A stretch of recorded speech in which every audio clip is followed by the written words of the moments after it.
Hello, learners. So now we are going to start with the new NCRT book of class 7, which is again named as Purvi. The very first of the unit contains the chapter The Day the River Spoke. The Day the River Spoke is a beautiful story written by Kamla Nair. It highlights various things like which our society has gone through or is going through. It talks about gender discrimination, like we know that boys have always got that privilege to study and girls were discouraged from attaining education in our Indian society at various points of time. So the first theme that the chapter highlights is importance of education for both girls and boys. The second theme, it highlights that if we have courage and determination to follow our dreams, then we can overcome every obstacle and every hurdle of our life, right? And the last theme which the chapter portrays in front of us is power of nature. Nature around us is the best source of information. We can learn and get inspiration from various elements of nature, like river, which always keeps on flowing, right? If any obstacle comes on its way, it changes its path, but it never ever fails to reach its destination, right? So these are the basic themes the chapter upholds. So let's start with the chapter. A big bright tear splashed down her nose, and another, a kingfisher, swept down its wings, an arrow of the blue in the sunlight, and the green lizard slithered down to the river's edge to bask in the sun. So if we see, this story is about a girl named Janvi. She lived in a village with her parents, right? As she started becoming older, she had to take care of her siblings. उसको अपने भाई बहनों की देखभाल करनी पड़ती थी, जिस वजह से वो स्कूल नहीं जा पाती थी, right? She couldn't go to school because of that. Now she was around 10 years old, right? When we are reading about her story, she is around 10 years old. वो 10 साल की बच्ची है, and she has never gone to school, and her brothers go to school, and she also desires to go to school. She has that longing, उसको भी school जाने का मन करता है, right? Now where she has gone, we find her near the bank, at the bank of the river. वो नदी के किनारे बैठी हुई है, and she is crying, right? उसकी आँख से एक बड़ा सा आंसू गिरता है, कहाँ पे? पानी में. और स्प्लैश, स्प्लैश मतलब आवाज़, जब पानी में कुछ गिरता है तो स्प्लैश की एक आवाज़ आती है, तो वैसे ही आवाज़ आती है. और वहाँ पे हम एक किंगफिशर देखते हैं जो कि उड़ रही है और फिशेस पकड़ने की कोशिश कर रही है रिवर से. एक लिजार्ड है हरी कलर की, जिसे हम गिरगिट भी कह सकते हैं, slithered down the river's edge to bask in the sun. तो वो क्या करे? स्लिटर्ड मतलब रेंगता हुआ नदी किनारे बैठा हुआ है, बास्क इन द सन मतलब धूप सेकने के लिए. Dear dear said a sleepy murmuring voice, what's the matter? तो जब जानवी वहाँ पर रो रही होती है तो उसे एक बहुत ही हल्की सी आवाज़ सुनाई देती है, जैसे कि कोई नींद से जगा होगा, और एक हल्की सी आवाज़ में वो कहते हैं, क्या हुआ, क्या, what's the matter, what is the problem, why are you crying? Janvi was startled. Janvi डर जाती है. स्टार्टल का मतलब डर जाना, to get scared, right? She is quite scared to hear that noise. She is scared, और वी कहते हैं सरप्राइज. स्टार्टल का मतलब डरने से ज़्यादा हम देखेंगे कि चौंक जाना, राइट? वो चौंक जाती है. वाई शी गेट सरप्राइज और starter? Because she was sure she had been quite alone. It couldn't have been the lizard, and the kingfisher was up in the thicket of the bamboo eating the fish it had caught. It couldn't be the parrots, because parrots shrieked, and this was such a sleepy voice. She looked around. There wasn't a soul in sight. She was rather scared and wanted to run away. अब उसे ये नहीं समझ आता कि ये आवाज़ जो वो सुन रही है वो एक्चुअली आ कहाँ से रही है. वो अपने चारों तरफ देखती है. ऑब्वियसली लिजार्ड ऐसी आवाज़ नहीं निकाल सकती है, और वो श्योर है कि वो वहाँ पे अकेली है. अलोन मीन्स अकेली है, राइट? ये किंगफिशर की आवाज़ भी नहीं हो सकती, क्योंकि टिकेट मतलब डेंस, बहुत ही घने बैम्बू की झाड़ियों में बैठ के किंगफिशर क्या कर रही थी? अपनी फिश खा रही थी जो उसने पकड़ी थी, राइट? एंड जो पैरेट्स हैं उनकी वो आवाज़ हो नहीं सकती, क्योंकि पैरेट श्रीक, श्रीक मतलब चिल्लाते हैं, एक हाई पिच्ड साउंड निकालते हैं, right? It couldn't be parrots because parrot shrieked, and this was such a sleepy voice. और ये बहुत ही हल्की सी वॉइस थी, लेजी सी वॉइस थी, और वो डर गई और वहाँ से वो भागना चाहती थी. You shouldn't cry, you know, the voice went on, and you really shouldn't be scared. When you have been coming here to see me every day, well almost every day.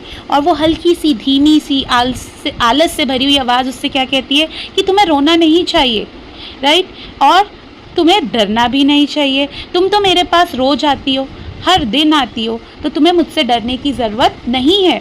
She was puzzled, अब वो confuse हो गई, वो चौंक गई, she was shocked. It was such a voice like the river. तो उसे it couldn't be the river, उसे लगा शायद ये नदी बोल रही है, लेकिन नदी कैसे बोल सकती है, right. Well tell me all about it, said the river, for it was the river. I've got to hurry to reach the sea, you know. तो वो असल में रिवर की ही आवाज़ थी. The river was actually talking with the girl and she said, again the river asked the girl, why are you crying? Just tell me the entire story because I'm in a hurry. And why I'm in a hurry?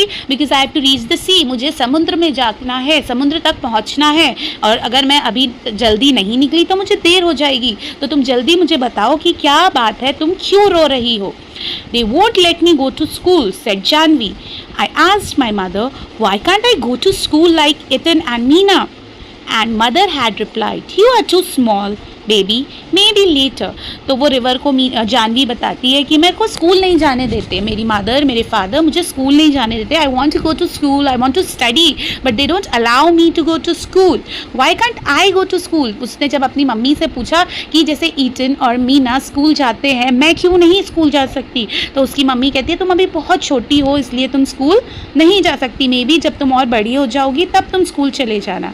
But when she was 5, little Ramu was born and mother still said, maybe next year. Janvi, mind your little brother while I go to the fields. Now she was nearly 10 and minding little Appu, who was the smallest. They don't want me. Then they only, she stopped with a sob. तो जब वो 5 साल की थी तब उसका baby sibling हुआ था रामू, और उसकी मम्मी ने उसे ये बोला था कि मैं फील्ड्स पे जाके काम करूँगी and you need to take care of your younger sibling. And then maybe she again her mother that time also told her the same thing कि क्या शायद तुम अगले साल स्कूल चले जाना लेकिन अभी नहीं, right. And she had to look after her younger siblings and now she was nearly 10 and still she was looking after her siblings. तो वो अपने छोटे भाई बहनों को देखने के लिए छोटी नहीं थी लेकिन स्कूल जाने के लिए छोटी थी. तो वो उसकी मदर का एक वे था उसके जो बार बार के क्वेश्चंस थे, why I can go to school, उससे बचने का, right. So again then she started sobbing. Sobbing means crying, कि सारे बच्चे स्कूल जा सकते हैं लेकिन मैं क्यों नहीं जा सकती. I am scared to go to school and I am so old now, they'll never let me go, but I want to go. तो वो जानवी रिवर से कहती है कि मुझे स्कूल जाना है लेकिन मुझे अब स्कूल जाने से डर लगता है. क्यों?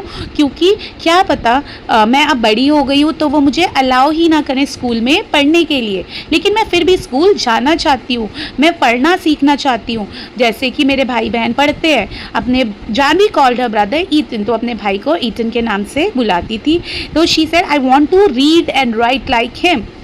Ethan means elder brother, इसका मतलब होता है बड़ा भाई, but his real name was गोपी. तो उसके भाई का नाम जो असली नाम था वो गोपी था. I want to know why spiders are yellow in yellow flowers, why bamboo trees rustle, why the moon always comes from behind the hills, never the other way, why the baby fish in the field water become frogs, why. She had so many questions. She was such a curious girl. She wanted to know reasons about all these things, right. कि जो spider होते हैं वो yellow colour के क्यों होते हैं, जो येलो फ्लावर्स में स्पाइडर होते हैं. बैम्बू ट्रीज साउंड क्यों बना, रसलिंग वाली जो साउंड जब एयर पास करती है लीव से तो वो जो साउंड आती है वो साउंड क्यों आती है. जो मून है, जो चंद्रमा है, वो हमेशा पहाड़ियों के पीछे से क्यों निकलता है, कहीं और से क्यों नहीं निकलता. जो बेबी फिश हैं, जो उनके खेतों में फिश के बच्चे हैं, वो फ्रॉग्स क्यों बन जाते हैं. And she knew that all her answers, all her questions could be answered just by one tool, which was education. Stop, said the river. You make me breathless. So many whys. I can tell you where the moon goes, the river said conspiratorially. Right. तो उस जो river थी उसने कहा बस सब चुप हो जाओ, कितने सारे क्वेश्चंस हैं तुम्हारे पास पूछने के लिए. और उसने चुपके से बोला मैं तुम्हें बता सकती हूँ कि चंद्रमा कहाँ जाता है. I can tell you where the moon goes. It goes down toward the sea. I have seen it always takes the same way over the mountains and down to the sea like me. तो river उसे कहती है कि मैं तुम्हें चंद्रमा के बारे में बता सकती हूँ, वो हमेशा एक ही पाथ फॉलो करता है, वो माउंटेन्स के पीछे से निकलता है और सी के पास जाके छुप जाता है. So this was the first part of the story. There are a few literary devices also which the writer has used. The first is personification. जो river है वो personify कर दी है हमारे कमला नायर ने. उनने हम क्या यूज़ किया है? personification. personification क्या होता है? जब हम एक किसी नॉन लिविंग थिंग या फिर किसी एनिमल को ह्यूमन लाइक पर्सनालिटी देते हैं, तो यहाँ पे personification का यूज़ हुआ है. ओनोमोटोपोया का यूज़ हुआ है. ओनोमोटोपोया कौन सा डिवाइस होता है? जब हम जो साउंड्स हैं उनको वर्ड्स के फॉर्म में यूज़ करते हैं. जैसे रसल. रसल एक साउंड है, एक्चुअल में इस वर्ड का कोई मीनिंग नहीं है. Russell, right. सो ये ओनोमोटोपिया है. मर्मरिंग भी साउंड डिनोट करता है. यहाँ पर भी ओनोमोटोपोया यूज़ हुआ है. तो हम इस चैप्टर का सेकेंड पार्ट अगली वीडियो में देखेंगे. Keep learning.